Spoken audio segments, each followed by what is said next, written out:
Good morning বন্ধুরা, কি করছো? আবারও একটা ছোট মিনি ব্লগ নিয়ে তোমাদের কাছে চলে এসেছি। তো আজকে বুধবার সকালবেলায় সব কাজ বাজ সেরে বেরিয়ে পড়েছি একটু বাজারে। তো বাজারে গিয়ে আজকে একটু মাছ কিনবো, কারণ মাছ মাংস সবই ঘরে শেষ হয়ে গেছে, আর শশাটাও শেষ হয়ে গেছে। তো একটু শশা, একটু বিট, এগুলো সব কিনেছি আজকে। তো বাজারে গিয়ে দেখো এই দিদিটার কাছ থেকে আমি মাছ কিনি। তো দিদিটার কাছে মাছ নিলাম, পাশে একটু ওই শশা গাজর টাজর করে নিয়েছি। আর তারপরে চলে এসেছি দেখো সুসার হাউসে।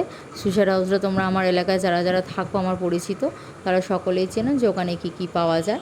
তো সেখান থেকে আমরা নিয়েছি একটু মাছের খাবার, কারণ এবারে সৌরভের ইচ্ছা হয়েছে যে একটু মাছ চাষ করবে, কারণ প্রত্যেক বছর বাবার করে।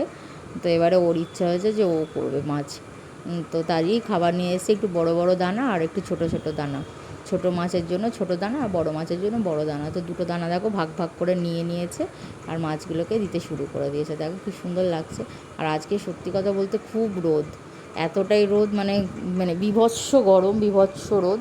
আর এই রোদের মাঝখানে ওই মাছকে খাওয়া দিচ্ছে, আমি একটা সাইডে দাঁড়িয়েছিলাম, দাঁড়িয়ে দাঁড়িয়ে দেখছি আর ভিডিওগুলো করছি।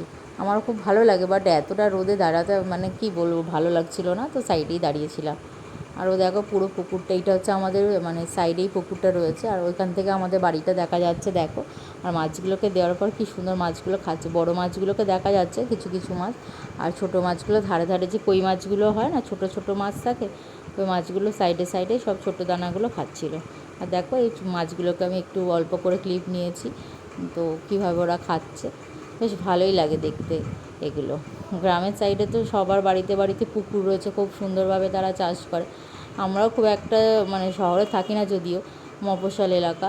তো এই সব দিকে আমাদের এই বাড়ির পাশে পুকুরগুলো আমরাও চাষ করি। আমাদের টোটাল 4টে পুকুর আছে আরও। তো দেখো তারপরে গাছ থেকে এই ফলটাকে দেখে আমার খুব ইচ্ছা হয়েছে। বলো তো তোমরা কী গাছ এটা, আর কী ফল এটা? আশা করি সবাই চেনো ফলটাকে।